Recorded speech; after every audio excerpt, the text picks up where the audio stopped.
morning, everyone. Hi. So I've been given the privilege of speaking to the English-speaking congregation here. I'd like to open up in a word of prayer. Father God, thank you so much. Words cannot describe the gratitude one should have for Jesus Christ becoming in the flesh and dying for our sins. As we ponder about Easter and as we wonder about its significance, Father, I pray your Holy Spirit would speak to our hearts and convict us that Jesus Christ is indeed the one and only way, and he is the one and only Savior for all mankind. I pray all this in Jesus' name. This day and age, we say that we are in the postmodern age. You might have already heard the term very much referred to the ideas that are coming out of this. And the reason why we say we're postmodern is because modern was not good enough. We say we're postmodern because we think we have figured life out. We think that science and technology can now explain everything in life, to the point where scientists now call their theories the theory of everything. And this is the day we live in right now. And before I talk about the significance of Easter, I want to first establish the context under which we must approach the meaning of Easter. Because if we don't get this context right, we will never understand Easter the way you are supposed to understand it. And we cannot truly understand that. So I want to read for you some segments from a poem. I want you to bear with me and follow along. It's a poem written by a man named Steve Turner, and it's called The Modern Thinker's Creed. We believe in Marx, Freud, and Darwin. We believe everything is okay as long as you don't hurt anyone, to the best of your definition of hurt and to the best of your knowledge. We believe in sex before, during, and after marriage. We believe in the therapy of sin. We believe that adultery is fun. We believe sodomy is okay. We believe that taboos are taboo. We believe that everything's getting better despite evidence to the contrary. We believe that all religions are basically the same, at least the one that we read was. They all believe in love and goodness. They only differ on matters of creation, sin, heaven, hell, God, and salvation. We believe that man is essentially good. It's only his behavior that lets him down.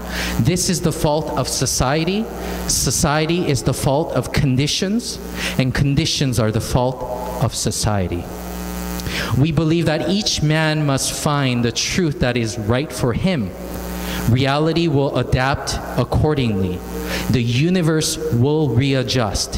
History will alter. We believe that there is no absolute truth, accepting the truth that there is no absolute truth. This is the whisper of postmodernism to our young people. And it's not just to our young people, it's to young and old. It's to everyone that lives in society right now.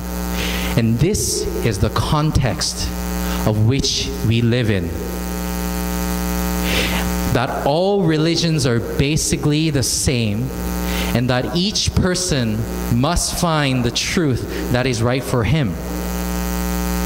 The search for truth is becoming less and less about testing and verifying truth claims. But it's become more about which truth suits my lifestyle, which beliefs will make me happier. This is the reality of today's society. The catchphrase among people is, do what's going to make you happy. No one can dictate to you what is right or what is wrong. It's your life. And if you are an English-speaking person here today, and you are living in this society, you will have heard this said to you many times. It's the advice you give normally in a social situation when someone has a dilemma. Do what's going to make you happy. There's no right or wrong. It's what makes you happy that's what's right. And I pray that the Holy Spirit will help you escape from this illusion and deception that is so prevalent in today's context. I would like to say in this short time that I have that there is an absolute necessity for the resurrection of Jesus Christ. And it is a very unique thing to Christianity. Easter is about remembering, celebrating, and rejoicing the single greatest day in the history of all mankind. What happened on that day forever changed the identity of human beings. And what happened on that day was a confirmation that we were made in the image of God for an eternal purpose. This event, of course, is the resurrection of Jesus Christ. And without the resurrection, Christianity would never have survived 2,000 years of persecution and scrutiny.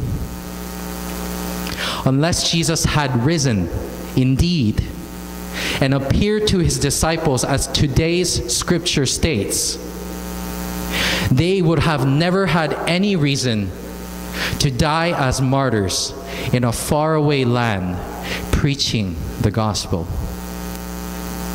No, they didn't get together as a group, the disciples, and said, if we're going to sell this idea, we all have to die for the gospel. They didn't need to do that because they saw the living God before their eyes. Indeed, without the resurrection of Jesus Christ, there is no gospel. There is no good news. If Jesus was another man who wanted to create a cult-like following, all he had to say was that he will die and then spiritually rise again. But instead, he told his disciples that he will physically rise, and everything Jesus claimed would be nothing, nullified, if he remained dead in his tomb. And people knew this. The chief priests of the Jewish community knew this very well. So it says in Matthew chapter 27, verses 6 to 65, it says, the next day, the one after preparation day, this is a couple days after Jesus had died, the chief priests and the Pharisees went to Pilate. Sir, they said, we remember that while he was still alive, the deceiver said, after 3 days I will rise again. So give the order for the tomb to be made secure until the third day. Otherwise his disciples may come and steal the body and tell the people that he has been raised from the dead. This last deception will be worse than the first. Take a guard, Pilate answered. Go make the tomb as secure as you know how. And you know, in Matthew chapter 28, we find out how the chief priests deal with these eyewitnesses who saw Jesus. This is how they dealt with them. They bribed the Roman soldiers and told them to say that while they were sleeping, the disciples came and stole away the body of Jesus.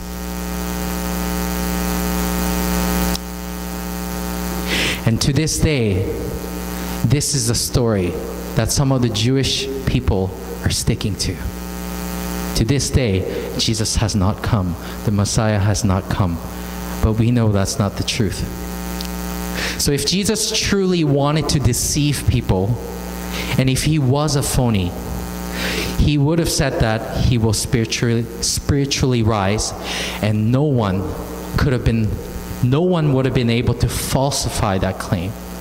prove that it was wrong. Because how can you prove that he didn't rise spiritually? The disciples could have claimed it and proclaimed it everywhere, and no one could have said anything. But instead, Jesus chose the hardest stunt possible, defeating death in front of an audience who desperately needed him to stay dead. It is historically verifiable that Jesus did indeed live among us, died on the cross without just cause, then rose again to confirm and fulfill the prophecies from scriptures from hundreds of years prior. So what difference does it make whether Jesus rose from the dead? In Jesus' own words, because I live, you also will live. John 14:19. As the Apostle Paul put it, Jesus destroyed death and brought life and immortality to light through the gospel. 2 Timothy 1:10.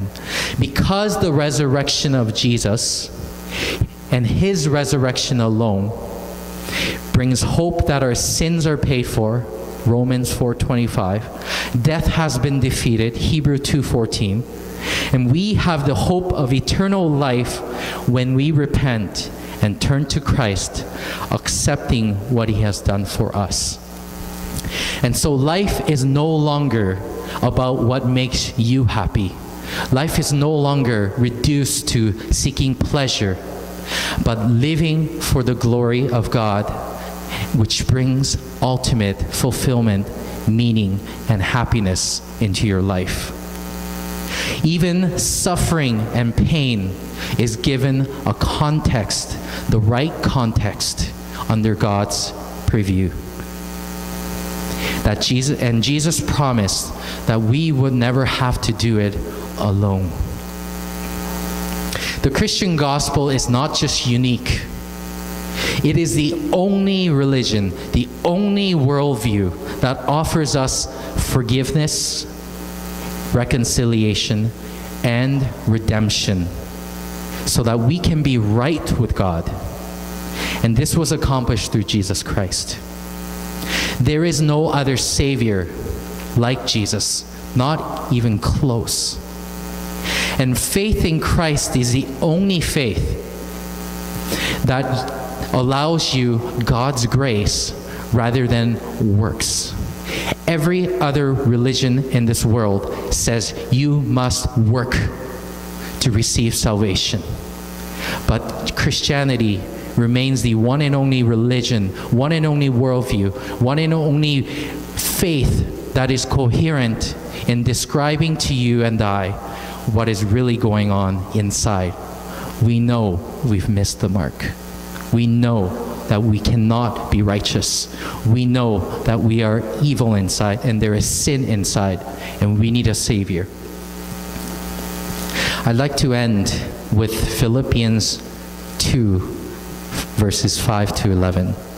This is the gospel. This is what Jesus did for you. Please listen carefully.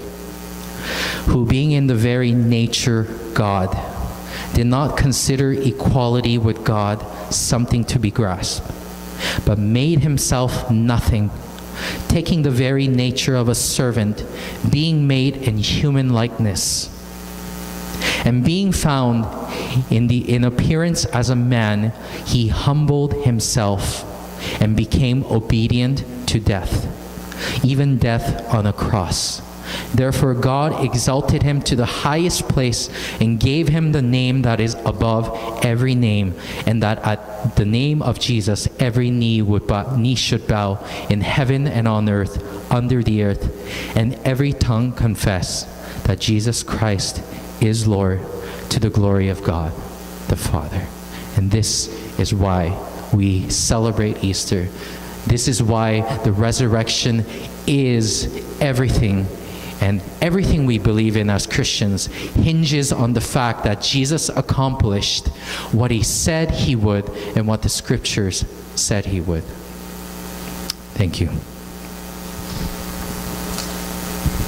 다운타운 지역 한인교회들 연합 새벽 예배를 드렸습니다. 그런데 오늘 다시 참 은혜 가운데 부활절 새벽 연합 예배를 드렸기 때문에 그런 의미에서도 또 특별한 부활주일이 아닌가 이렇게 생각을 합니다.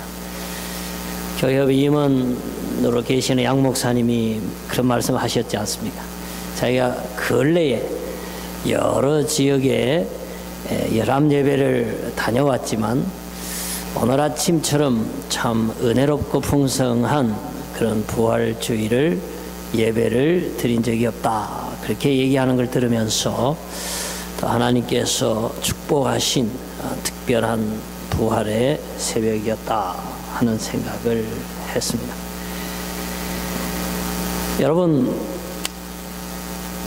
얼마 전에 조사 결과가 하나 나왔습니다. 미국 장로교인들 중에서 예수님이 실제로 부활했다고 믿는 사람들이 얼마나 되는가 이렇게 조사를 했습니다.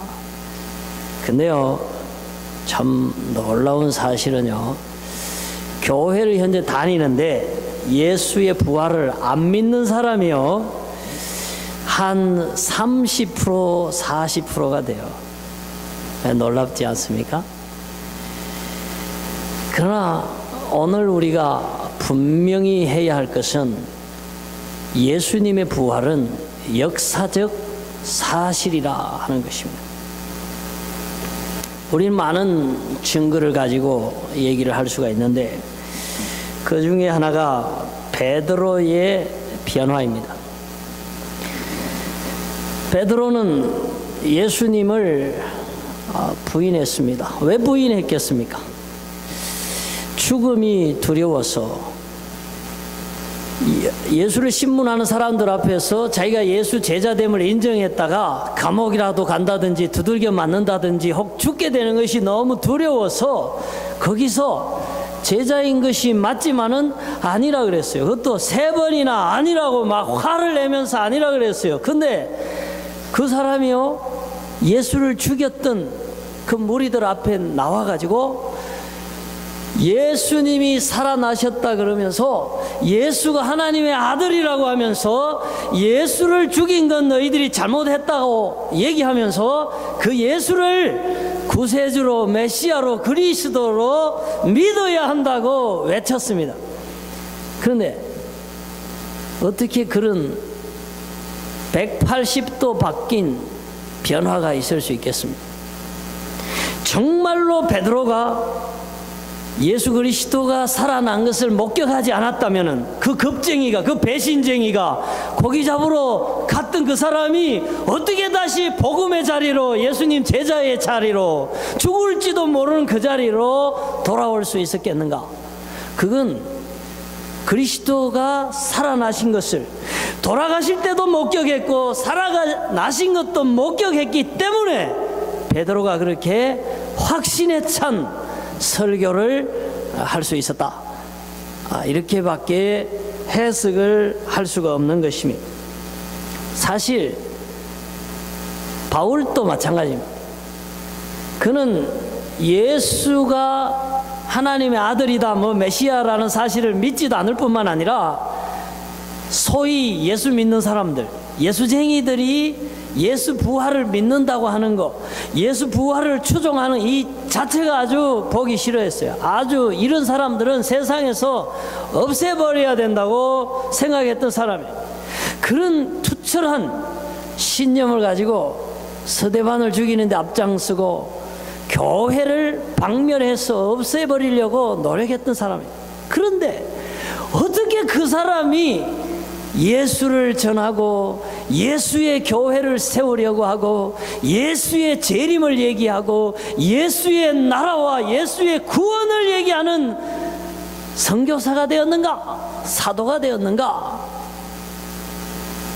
우리가 아는 대로 그가 다메섹에 예수 믿는 사람들을 핍박하러 가다가 부활하신 예수를 자기 눈으로 직접 목격했기 때문에 그 사도 바울이 사울이 변해서 바울이 될 수 있었다고 저는 생각합니다. 우리는 성경에 나오는 많은 사람들이 그들이 예수를 믿고 그들이 교회의 일원이 되고 정말 우리 전도사님이 설교한 것처럼 많은 핍박과 죽음 속에서도 신앙을 지키고 예수 공동체를 이룰 수 있었던 가장 큰 핵심과 힘이 무엇인가 했을 때에 그거는 예수 그리스도의 역사적 부활입니다.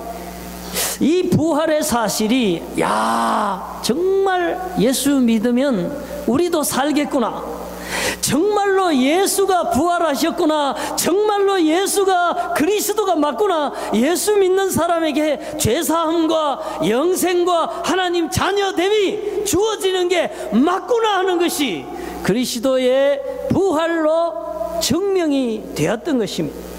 그렇기 때문에 교회가 생겨날 수 있었고, 그렇기 때문에 많은 크리스찬들이 생겨날 수 있었고, 오늘날 우리들까지 이 복음이 전해져서 우리에게도 부활의 생명이 약동하는 줄로 믿습니다.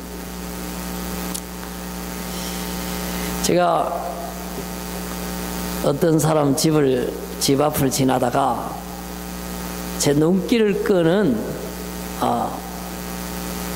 그런 게 있었어요. 그 잔디가 이제 눈 녹고 나니까 이제 드러났는데 그 벌써 꽃이 피었더라고요. 보라색 꽃인데 키가 크지 않아요. 요만해요. 잎목사만 해요. 근데 아주 보라색만한 꽃이 예쁘게 폈어요. 그래서 제가 놀랐어요. 지금 눈 녹은 지가 엊그제 같은데 그러면 그 꽃이 이미 나오고 있었던 거예요.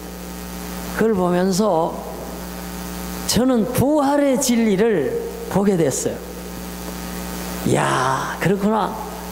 겨울이 이렇게 춥고 눈 오고 오는 것 같지만 자연의 섭리에 따라 봄이 가까워 오니까 이렇게 생명력이 죽은 것 같은 사망의 땅 같은 겨울 속에서 이렇게 새 생명이 어김없이 약동하는구나 하는 걸 제가 깨달으면서 정말 이 자연 속에 하나님이 부활의 교훈을 심어주셨다. 우리 육신의 삶이 태어나서 늙어서 죽는 것 같지만 예수 그리스도 안에서 주님이 일어나라고 말씀하시는 그날에 정말 이 새봄의 아름다운 생명으로 꽃으로 피어나는 저 꽃처럼 우리도 부활하겠구나 하는 이러한 은혜를 받았습니다. 여러분, 이 부활절이 은혜로운 것은 예수께서 사망의 권세를 깨치고 생명의 부활을 하셨다는 것 자체가 축제일 뿐만 아니라 예수처럼 우리도 부활한다, 나도 부활한다, 내 육신은 쇠하지만은 내 영이 다시 육신을 만나서 영원한 생명체로 신령한 주님의 부활체처럼 부활한다고 하는 이 소망이 우리에게도 주어졌기 때문에 예수 그리스도의 부활은 우리에게도 축제의 부활이요, 의미 있는 부활이요, 소망을 주는 부활이 되는 것입니다. 저는 부활 후에 어떤 모습을 가질까, 그게 관심이 있습니다. 부활한 후에도 상추에 마늘에 된장 얹고 고기를 구워서 먹을 수 있나, 이런 관심이 있습니다. 여러분 없습니까? 저는 부활할 후에도 같이 우리 청년들하고 축구를 전반하고 쉬고 후반을 할 수 있을까, 천국에도 그런 게 있을까, 이런 상상을 해봅니다. 그런데 우리 예수님께서, 부활하신 예수님께서 거기에 대한 상당한 해답을 주셨습니다. 분명히 문이 닫힌 벽을 뚫고 나타나셨어요. 우리 같은 육체가 아닙니다. 그런데 만져보라 그랬어요. 실제 육신을 또 갖고 있었어요. 신비하지 않습니까? 그러면서도 또 제자들과 함께 음식을 또 나누고 드셨어요. 그런데 또 신기한 것은 지구 중력을 이기고 하늘로 그 몸을 가지고 올라가셨어요. 요즘 하는 얘기로 공중부양하셨어요. 신비하지 않습니까? 고린도전서에는 그렇게 얘기하는 거예요. 예수님의 그 부활을 두고 우리가 앞으로 부활할 모델이고 첫 열매라고 얘기하셨어요. 그렇다면은 앞으로 우리도 주님처럼 부활하게 되면은 시간과 공간에 제약을 받지 않는 그런 신령한 몸, 썩을 것이 썩지 아니할 몸으로, 죽을 것이 죽지 아니하는 몸으로, 약한 몸이 강한 몸으로 영생하는, 그러면서도 음식을 먹고 만질 수 있고 볼 수 있고 이런 신령한 몸으로 우리가 변화할 수 있다는 것을 주님이 보여주셨기 때문에 예수 그리스도의 부활은 우리에게 굉장한 의미를 가진 부활이 되는 것입니다. 우리 한번 따라 하시겠습니다. 예수 부활이 나의 부활이다. 네, 그래서 기분이 좋은 거예요. 제가 얼마 전에 밴쿠버 갔다가 오니까 누가 저보고 그래요. 목사님, 빨리 맥도날드에 가보셔요. 이제 프리커피 이틀밖에 안 남았어요. 막 이러는 거예요. 그래서 제가 그 복음을 듣고 이틀 동안 4번을 가서 딱지 4개를 제가 모았어요. 여러분, 그러면 맥도날드 커피 그거 하나 먹어도 그만이고 안 먹어도 그만이야. 그리고 그 1불 50전 주면 사 먹어도 돼요. 그 정도 형편 다 돼요. 그래요. 근데도 그게 복음이라고 막 얘기하고 막 25전 그거 뭐라고 그거 딱지 7개 모으고 막 이러잖아요. 여러분 한번 생각해 보세요. 이 예수가 하나님의 아들이라는 거는 거기에 비하면 엄청난 정보 아닙니까? 예수 믿는 자에게 죄사함을 주시고 영생을 주시고 그의 나라에 시민권을 주시고 영화를 누리겠다는 것은 엄청난 특권, 프리빌리지 아닙니까? 그런데 이 놀라운 복음을 입 꽉 다물고 내만 알고 그건 아니잖아요. 그래서 부활의 생명, 부활의 은총을 입은 사람들이 해야 할 게 뭔가 생각했을 때에 첫 번째, 이 놀라운 소식을 알려야 된다. 막달라 마리아가 예수님을 만나고 난 뒤에 막 제자들에게 부활하셨다고 알리고 정말 엠마오에서 예수님, 부활하신 예수님을 만나서 정말 새롭게 기쁨과 사명을 발견한 제자들이 다시 예루살렘에 돌아와서 사람들에게 부활한 예수를 증거한 것처럼 지금 죽어가는 사람들, 정말 포스트 모더니즘 시대 속에서 죄를 죄인 줄 알지 못하고 맘대로 사망의 그늘에서 점점 지옥을 향하여서 죽어가고 있는 많은 사람들, 복음이 필요한 사람들, 부활이 필요한 사람들, 예수가 필요한 사람들에게 우리가 이 복음을 증거하는 것, 이것이 바로 부활의 생명을 가진 성도들이 해야 할 일이다. 그래서 우리가 이번에 캠페인을 부활절은 부활하신 주님의 교회와 함께, 너무 기니까 부활절은 교회와 함께 캠페인을 했습니다. 근데 이 캠페인은 부활절에만 해당되는 캠페인이 아닙니다. 주님이 오실 때까지 부활하신 주님은 계속적으로 증거되어야 되고 우리는 부활의 증인으로서 살아가야 될 줄로 믿습니다. 기도하겠습니다.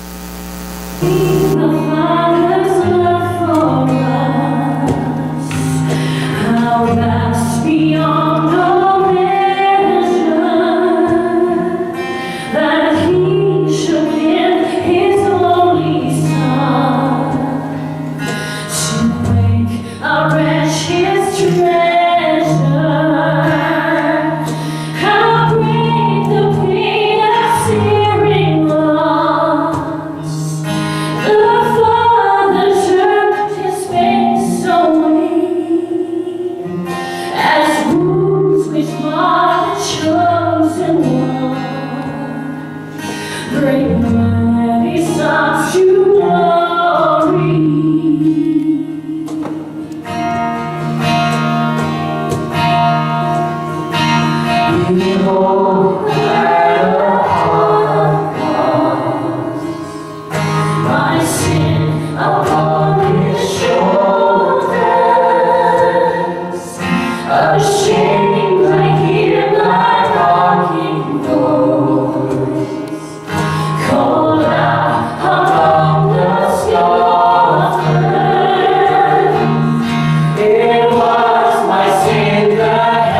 know how